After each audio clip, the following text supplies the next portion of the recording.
आता 26 जानेवारी आहे आणि झेंडावंदनाचा कार्यक्रम आपल्या कलेक्टर ऑफिसला आणि जिल्ह्याच्या ठिकाणी असतो. त्यामुळं इथनं जाताना देवीचं दर्शन घेऊन पुढं लातूरला जावं. नवीन जबाबदारी आहे, मंत्री म्हणून सुद्धा माझ्यावर नवीन जबाबदारी आहे आणि नक्कीच आई तुळजाभवानीचा आशीर्वाद तुम्हा आम्हा सर्वांवर आणि संपूर्ण आपल्या महाराष्ट्र राज्यावर आहे कायम राहावा आणि आई तुळजाभवानीच्या आशीर्वादानं लोकाभिमुख असं काम करता यावं जी लोकांची अपेक्षा आहे ती आई तुळजाभवानीच्या आशीर्वादानं पूर्ण करता यावी.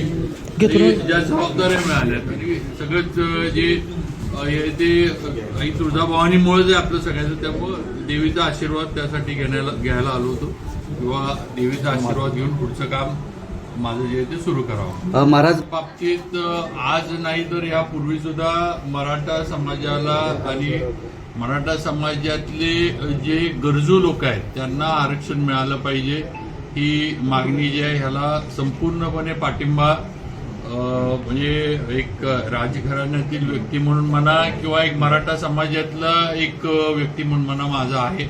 आणि फक्त एकच आहे की आरक्षण जे आपल्याला दिलं जाईल ते कायदेशीररित्या टिकलं पाहिजे, कायद्याच्या चौकटीत उपटिकणारं आरक्षण मिळालं पाहिजे. नाहीतर नुसतं दिलं आणि कोर्टानं परत ते रद्द केलं हे अशा पद्धतीचं आरक्षण मराठ्यांना मिळून काय उपयोग नाही.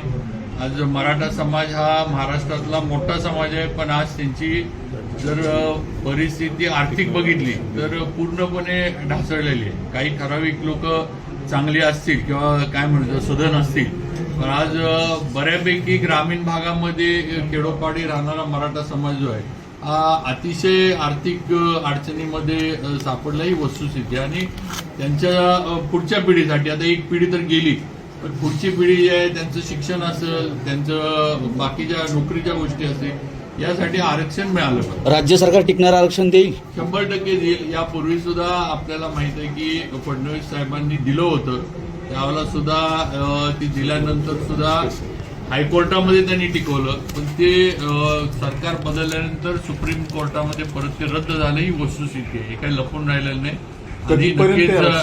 नाही ती आता कधीपर्यंत ही तारीख मी नाही तर जाहीर करू शकत, पण एक मी सांगू शकतो की आमचं सगळ्यांचं जे आहे मराठा समाजातील जे आम्ही आमदार आहोत आणि जे आता मंत्री पण आहोत, आम्ही सगळे देवेंद्रजी असतील, एकनाथ शिंदे साहेब असतील, अजितदादा असतील यांच्या बरोबर राहून आम्ही नक्कीच आरक्षणाचा लवकरात लवकर निर्णय त्यांच्याकडनं लावू. मराठवाड्यात चर्चा झाली आणि मुख्यमंत्र्यांनी पण आपली भूमिका अगदी स्पष्ट केली आहे की जे दोषी आहेत त्या कुणालाही सोडलं जाणार नाही, त्यांच्यावर कठोर कार्यवाही ही केली जाईल. आता मला वाटतं मोक्याची कार्यवाही लावलेली आहे, सर्व आरोपींना मोका हा लागलेला आहे.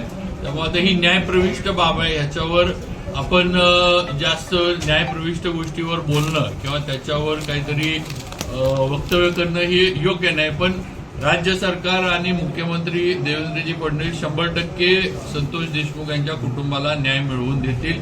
अशा घटना महाराष्ट्रात परत घडल्या नाही पाहिजे याची सुद्धा ती खबरदारी. राजीनाम्याची देखील मागणी होती धनंजय मुंडेच्या, मात्र सरकार पाठीशी घालतं. त्याचा विषय बघा, शेवटी त्याचा विषय मुंडेंच्या राजीनाम्याचा हा अजितदादांच्या ह्याच्यातला आहे. दादांनी त्याच्याबद्दलचं किंवा पार्टी म्हणून त्यांनी निर्णय घ्यायचा आहे, त्याच्यावर मी भारतीय जनता पार्टी. नैतिकता म्हणून काय वाटतं? वाल्मिक कराड आणि आर्थिक संबंध आणि नैतिकता या दोन मुद्द्यावर राजीनामा मागितला जातो. नाही बरोबर आहे, पण परवा जे वळसे पाटलांनी एक स्टेटमेंट दिलं होतं जे आपण पण एखाद्या वेळेस बघितलं असेल की त्यांचं स्टेटमेंट होतं की कुठल्याही याच्यामध्ये धनंजय मुंडेंचा हात आहे असं कुठल्याही तपासात आलं नाही, तर मग त्यांनी राजीनामा का द्यावा असं वळसे पाटील साहेब स्वतः म्हटलेले. पण शेवटी हा विषय जो आहे हा राष्ट्रवादी काँग्रेस आहे आणि त्यांनी निर्णय घेतला.